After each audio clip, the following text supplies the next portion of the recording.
American president Donald ട്രംപിന് കോടതിയിൽ തിരിച്ചടി നേരിട്ടതിന് പിന്നാലെ സ്വർണ്ണ വിപണിയിൽ ഇടിവ്. രാജ്യാന്തര സ്വർണ്ണവിലയും കേരളത്തിലെ സ്വർണ്ണവിലയും കുറഞ്ഞു. ട്രംപിന്റെ അടുത്ത നീക്കം എന്താകുമെന്ന് നിരീക്ഷിക്കുകയാണ് വിപണി. US ഫെഡറൽ വ്യാപാര കോടതിയുടെ വിധിക്കെതിരെ US ഭരണകൂടം സുപ്രീം കോടതിയെ സമീപിച്ചേക്കും. വിവിധ രാജ്യങ്ങൾക്കെതിരെ ട്രംപ് ഇറക്കുമതി ചുങ്കം അധികമായി ചുമത്തിയിരുന്നു. US കോൺഗ്രസിന്റെ പരിധിയിൽ വരുന്ന നടപടി പ്രസിഡന്റ് ഏറ്റെടുത്ത് എന്തിനാണ് ചെയ്യുന്നതെന്ന ചോദ്യമാണ് കോടതിയിൽ ഉയർന്നത്. അധിക ചുങ്കം കുറയ്ക്കണമെന്ന് വിവിധ രാജ്യങ്ങൾ അമേരിക്കയുമായി ചർച്ച നടത്തി വരവെയാണ് കോടതിയുടെ വിധി. ഇതിന് പിന്നാലെ വിപണിയിൽ വലിയ മാറ്റങ്ങളാണ് സംഭവിച്ചത്. ഓഹരി വിപണികളെല്ലാം ഇന്ന് നേട്ടത്തിലാണ്. വിപണിക്ക് പുത്തൻ പ്രതീക്ഷ വന്ന പോലെയാണ് പ്രതികരണം. ഡോളർ സൂചികയും കുതിക്കുകയാണ്. ഏറെ നാളുകൾക്ക് ശേഷം ഡോളർ സൂചിക 100 കടന്നു.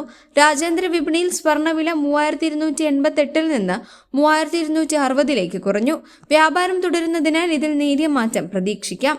കേരളത്തിൽ ഇന്നൊരു പവൻ സ്വർണത്തിന് 71,160 രൂപയാണ് വില.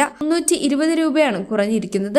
ഗ്രാമിന് 40 രൂപ താഴ്ന്ന് 8,895 രൂപയിലെത്തി. 18 ക്യാരറ്റ് സ്വർണം ഗ്രാമിന് 35 രൂപ കുറഞ്ഞ് 7,290 രൂപയായി. വെള്ളിയുടെ വില ഗ്രാമിന് 1 രൂപ കുറഞ്ഞ് 180 എന്ന നിരക്കിലെത്തി. നിലവിലെ ട്രെൻഡ് തുടർന്നാൽ വരും ദിവസങ്ങളിലും സ്വർണ്ണവില കുറഞ്ഞേക്കും. സ്വർണ്ണവിലയിൽ മാറ്റമുണ്ടായിരുന്നില്ല. എന്നാൽ ചൊവ്വാഴ്ച 2 തവണ വിലയിൽ മാറ്റമുണ്ടായിരുന്നു. രാവിലെ സ്വർണ്ണവില കൂടുകയും ഉച്ചയ്ക്ക് ശേഷം കുറയുകയുമാണ് ചെയ്തത്.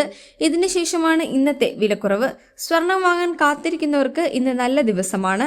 ഡോളറിനെതിരെ ഇന്ത്യൻ രൂപ 85.47 എന്ന നിരക്കിലാണുള്ളത്.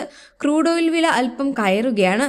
ബ്രന്റ് ക്രൂഡ് ബാരലിന് $65 പുതിയ വില. ബിറ്റ്കോയിൻ വില 1.08 ലക്ഷമായി. ഇന്നൊരു പവൻ സ്വർണം വാങ്ങുന്നവർക്ക് പണിക്കൂലിയും മറ്റു ചിലവുകളും ചേർത്ത് 77,000 രൂപ വരെ ചിലവ് പ്രതീക്ഷിക്കാം. പഴയ സ്വർണം വിൽക്കുന്നവർക്ക് പവന് 69,500 രൂപ വരെ കിട്ടിയേക്കും. ഡോളർ മൂല്യം വർദ്ധിക്കുന്നത് സ്വർണം വാങ്ങാനിരിക്കുന്നവർക്ക് പ്രതീക്ഷയാണ്. ഡോളർ മൂല്യം കൂടുമ്പോൾ മറ്റ് കറൻസികളുടെ മൂല്യം കുറയും.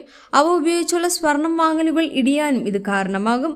അതേസമയം ഇന്ത്യൻ രൂപ കാര്യമായ മുന്നേറ്റം നടത്തുന്നില്ല എന്നത് ആശങ്കയാണ്. ഇന്ത്യൻ രൂപയുടെ കരുത്ത് കൂട്ടാൻ RBI ശ്രമം തുടരുന്നുമുണ്ട്. Subscribe to One India and never miss an update.